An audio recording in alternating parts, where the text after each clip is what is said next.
ಧರ್ಮಶಾಲಾದ ಎಚ್ಪಿಸಿಎ ಕ್ರೀಡಾಂಗಣದಲ್ಲಿ ಇತ್ತೀಚೆಗೆ ಒಂದು ಹೈ ವೋಲ್ಟೇಜ್ ಐಪಿಎಲ್ 2026 ಪಂದ್ಯ ನಡೆಯಿತು. ಇದರಲ್ಲಿ ಡೆಲ್ಲಿ ಕ್ಯಾಪಿಟಲ್ಸ್ ಪಂಜಾಬ್ ಕಿಂಗ್ಸ್ ವಿರುದ್ಧ ತೀವ್ರ ಪೈಪೋಟಿಯ ನಂತರ ಮಹತ್ವದ ಗೆಲುವು ದಾಖಲಿಸಿತು. ಈ ರೋಮಾಂಚಕ ಹಣಾಹಣಿಯಲ್ಲಿ ಕ್ಯಾಪಿಟಲ್ಸ್ 210 ರನ್ಗಳ ಕಠಿಣ ಗುರಿಯನ್ನು ಯಶಸ್ವಿಯಾಗಿ ಬೆನ್ನಟ್ಟಿತು. ಇನ್ನು 3 ಎಸೆತಗಳು ಬಾಕಿ ಇರುವಾಗಲೇ ಗುರಿ ತಲುಪಿ ಅಂತಿಮವಾಗಿ 4 ವಿಕೆಟ್ಗಳಿಂದ ಗೆದ್ದು ಬೀಗಿತು. ಈ ಫಲಿತಾಂಶ ಎರಡೂ ತಂಡಗಳಿಗೆ ತುಂಬಾನೇ ಮುಖ್ಯ. ಸೀಸನ್ ಮುಂದುವರಿದಂತೆ ಇದು ಹೆಚ್ಚು ಸ್ಪರ್ಧಾತ್ಮಕ ಐಪಿಎಲ್ 2026ರ ಅಂಕಪಟ್ಟಿಯಲ್ಲಿ ಅವರ ಸ್ಥಾನದ ಮೇಲೆ ನೇರ ಪರಿಣಾಮ ಬೀರಲಿದೆ. ಡೆಲ್ಲಿ ಕ್ಯಾಪಿಟಲ್ಸ್ಗೆ ಈ ಗೆಲುವು ಪ್ಲೇ ಆಫ್ ಆಕಾಂಕ್ಷಿಗಳಿಗೆ ಇನ್ನಷ್ಟು ಬಲ ತುಂಬಿದೆ. ಇದು ಅವರನ್ನು ಅಂಕಪಟ್ಟಿಯ ಟಾಪ್ ಹಾಫ್ಗೆ ತಳ್ಳಿದ್ದು, ಅವರ ಪ್ರಬಲ ಬ್ಯಾಟಿಂಗ್ ಲೈನಪ್ ಮತ್ತು ಕಾರ್ಯತಂತ್ರದ ಆಳವನ್ನ ತೋರಿಸಿದೆ. ತಂಡದ ಯೋಜಿತ ಕಾಂಬಿನೇಷನ್ ಎಷ್ಟೊಂದು ಪರಿಣಾಮಕಾರಿಯಾಗಿದೆ ಅನ್ನೋದಕ್ಕೆ ಇದು ಉತ್ತಮ ಉದಾಹರಣೆ. ಇನ್ನೊಂದೆಡೆ ಪಂಜಾಬ್ ಕಿಂಗ್ಸ್ ಈಗ ತಮ್ಮ ಸ್ಥಾನವನ್ನು ಗಟ್ಟಿಗೊಳಿಸಿಕೊಳ್ಳಲು ಹೆಚ್ಚಿನ ಒತ್ತಡ ಎದುರಿಸುತ್ತಿದೆ. ಅವರು ಉತ್ತಮ ಬ್ಯಾಟಿಂಗ್ ಪ್ರದರ್ಶನ ನೀಡಿ ಒಂದು ದೊಡ್ಡ ಟೋಟಲ್ ಸೆಟ್ ಮಾಡುವ ಸಾಮರ್ಥ್ಯ ಮತ್ತು ಅಗ್ರೆಸಿವ್ ಆಟವನ್ನು ತೋರಿಸಿದರೂ ಈ ಸೋಲು ಅವರಿಗೆ ಹಿನ್ನಡೆಯಾಗಿದೆ.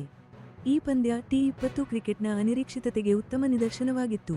ಎರಡೂ ಟೀಮ್ಗಳ ನಡುವೆ ಮೊಮೆಂಟಮ್ ಪದೇ ಪದೇ ಬದಲಾಗುತ್ತಾ ಕೊನೆಯವರೆಗೂ ಪ್ರೇಕ್ಷಕರನ್ನು ಸೀಟಿನ ತುದಿಯಲ್ಲಿ ಕೂರಿಸಿತ್ತು.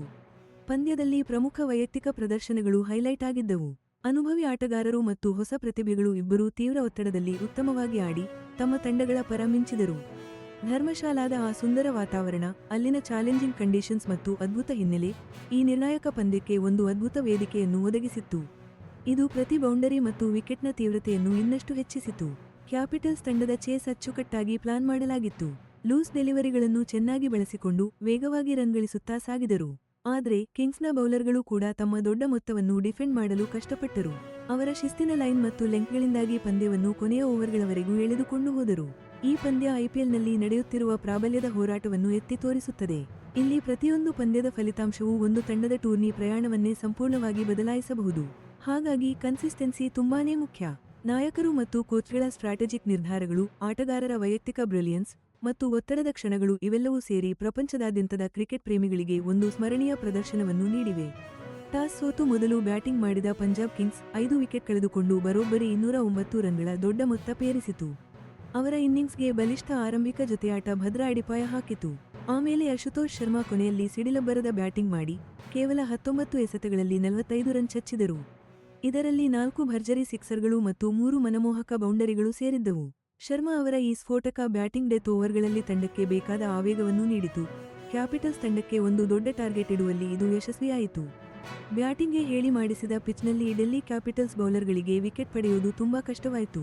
ಅಕ್ಷರ್ ಪಟೇಲ್ ಮಾತ್ರ ತಮ್ಮ ಬೌಲಿಂಗ್ನಲ್ಲಿ ರನ್ ನಿಯಂತ್ರಣ ಮಾಡೋಕೆ ಸಾಧ್ಯವಾಯಿತು. ಅವರು ತಮ್ಮ 4 ಓವರ್ಗಳಲ್ಲಿ ಕೇವಲ 28 ರನ್ ಮಾತ್ರ ಬಿಟ್ಟುಕೊಟ್ಟರು. ಜೊತೆಗೆ ಮಧ್ಯಮ ಓವರ್ಗಳಲ್ಲಿ ಒಂದು ಪ್ರಮುಖ ವಿಕೆಟ್ ಕೂಡ ಪಡೆದರು. ಈ ಪ್ರದರ್ಶನ ರನ್ ಗತಿಯನ್ನು ಕಟ್ಟಿಹಾಕಲು ಸಹಾಯ ಮಾಡಿತು.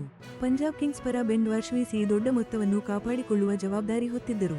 ಅವರು ಆರಂಭದಲ್ಲೇ ಬಿಗಿಯಾದ ಬೌಲಿಂಗ್ ಮಾಡಿ ಪವರ್ ಪ್ಲೇನಲ್ಲೇ 2 ಮಹತ್ವದ ವಿಕೆಟ್ಗಳನ್ನು ಪಡೆದರು.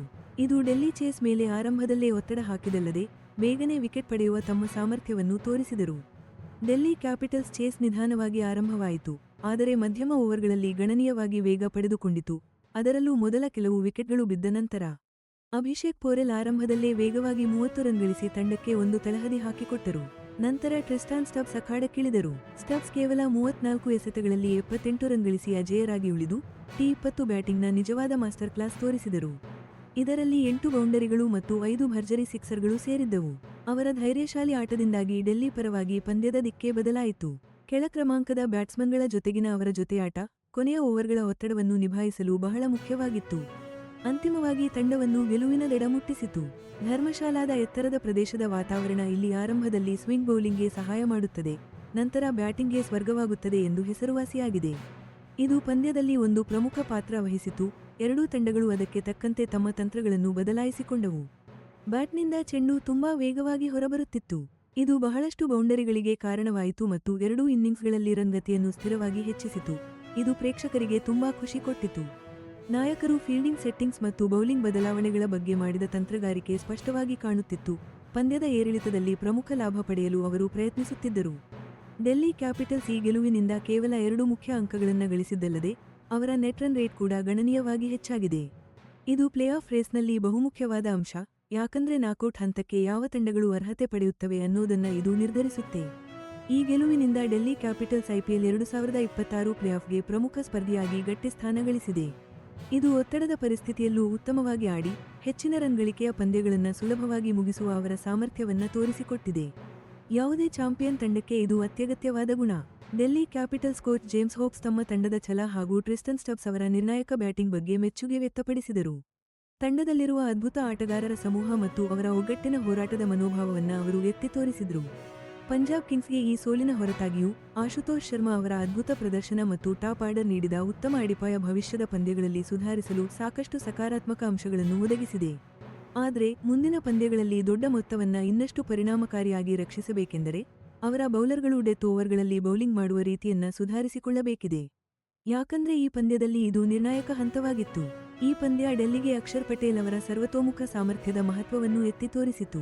ಯಾಕಂದ್ರೆ ಅವರ ಎಕಾನಮಿಕಲ್ ಬೌಲಿಂಗ್ ಮಧ್ಯಮ ಓವರ್ಗಳಲ್ಲಿ ಪಂಜಾಬ್ನ ರನ್ ಗಳಿಕೆಯನ್ನ ನಿಯಂತ್ರಿಸಲು ಬಹಳ ಮುಖ್ಯವಾಗಿತ್ತು. ಇದು ತಂಡದ ದಾಳಿಗೆ ಅಗತ್ಯವಾದ ಸಮತೋಲನವನ್ನ ಒದಗಿಸಿತು. ಎಚ್ಪಿಸಿಎ ಕ್ರೀಡಾಂಗಣ ಮತ್ತೊಮ್ಮೆ ರೋಮಾಂಚಕಾರಿ ಪಂದ್ಯಗಳಿಗೆ ತಾಣವಾಗಿದೆ.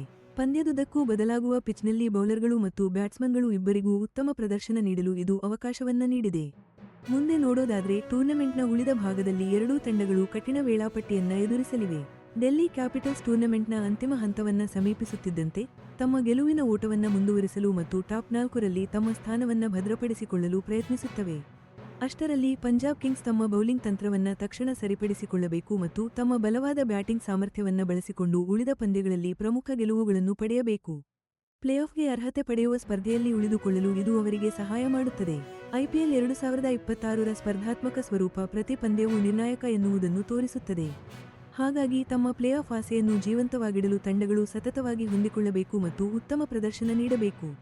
ಇದು ಎರಡೂ ತಂಡಗಳಿಗೂ ಈಗ ಸ್ಪಷ್ಟವಾಗಿ ಅರಿವಿರುವ ಸವಾಲು. ಈ ಪಂದ್ಯವು ಇಂಡಿಯನ್ ಪ್ರೀಮಿಯರ್ ಲೀಗ್ ಸೀಸನ್ನ ತೀವ್ರತೆ ಮತ್ತು ರೋಮಾಂಚನವನ್ನ ಸ್ಪಷ್ಟವಾಗಿ ನೆನಪಿಸಿಕೊಡುತ್ತದೆ.